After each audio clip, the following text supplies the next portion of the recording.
శ్రీకాకుళం జిల్లా పలాస టీడీపీ కార్యాలయంలో టీడీపీ రాష్ట్ర అధ్యక్షులు కింజరాపు అచ్చెన్నాయుడు ఆదివారం సాయంత్రం 5 గంటలకు విలేకరుల సమావేశం నిర్వహించారు. ఈ సందర్భంగా ఆయన మాట్లాడుతూ రానున్న ఎన్నికల్లో వైసీపీ ఓడిపోతుందన్న విషయం రాష్ట్ర ప్రజలందరికీ తెలిసిందే.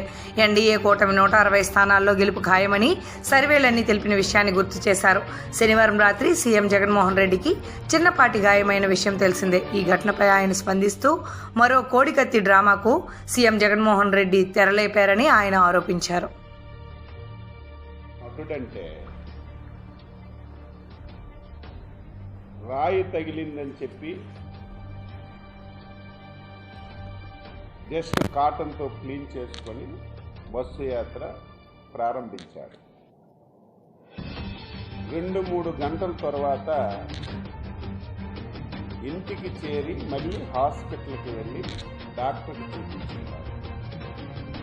ఒకవేళ రాయి తగిలి గాయం పెద్దదైతే ముఖ్యమంత్రి వెంటనే హాస్పిటల్కి వెళ్ళి జాయిన్ అవ్వాలి.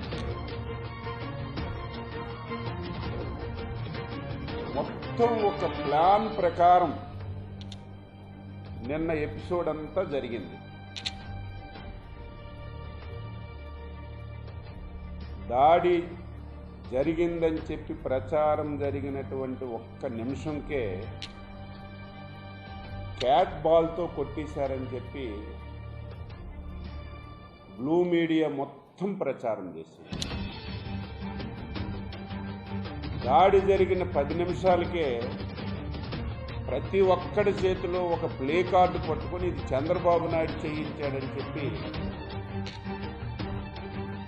ధర్నాలు రాస్తారోకాలు చేశారు.